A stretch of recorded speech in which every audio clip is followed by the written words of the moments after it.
Para mí, el hecho de investigar sobre la ELA es un reto.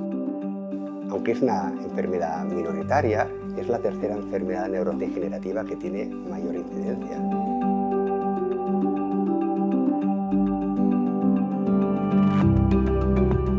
La ELA es una enfermedad neurodegenerativa que afecta a la neurona que controla el movimiento, que se conoce como motoneurona.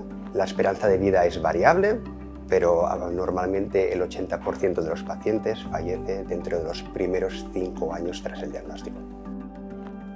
En los últimos años se ha observado que en el sistema nervioso de animales y pacientes con ELA existe una reacción inflamatoria que es crónica y que esa inflamación crónica contribuye a la muerte de las neuronas motoras.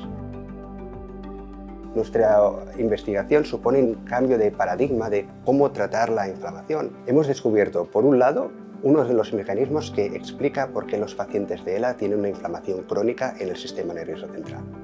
Por otro lado, lo que hemos visto, que es lo importante, es que si nosotros podemos suplir este déficit en la producción de maresinas con su administración, podemos reducir la inflamación en el sistema nervioso y frenar o lentecer la progresión de la ELA.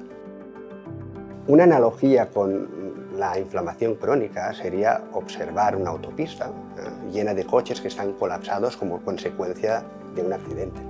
Cada uno de esos coches sería una célula inmunitaria. Cuando está esta situación, los fármacos antiinflamatorios lo que intentarían hacer es frenar, bloquear las entradas de los coches a la autopista para evitar que haya más colapso de coches y que esto se acumule en la autopista. Sin embargo, hasta que no se retire el coche accidentado, los coches van a estar allí retenidos. ¿Qué es lo que estamos haciendo nosotros con esta terapia? Nosotros somos la grúa que va a retirar el coche accidentado y va a permitir la recirculación nuevamente de los coches que han quedado atrapados. Es la primera vez que existe una investigación basada en estudiar los mecanismos que resuelven la inflamación en el sistema nervioso en ELA a nivel mundial. La apuesta de los países por la investigación es clave para nuestra evolución como sociedad. Si esta además se destina a enfermedades minoritarias, es muy importante no solamente para avanzar los conocimientos de la ciencia, sino para dar a entender a estos pacientes que no están desamparados, que hay gente que se preocupa por ellos y que está luchando por encontrar una solución lo más rápido posible.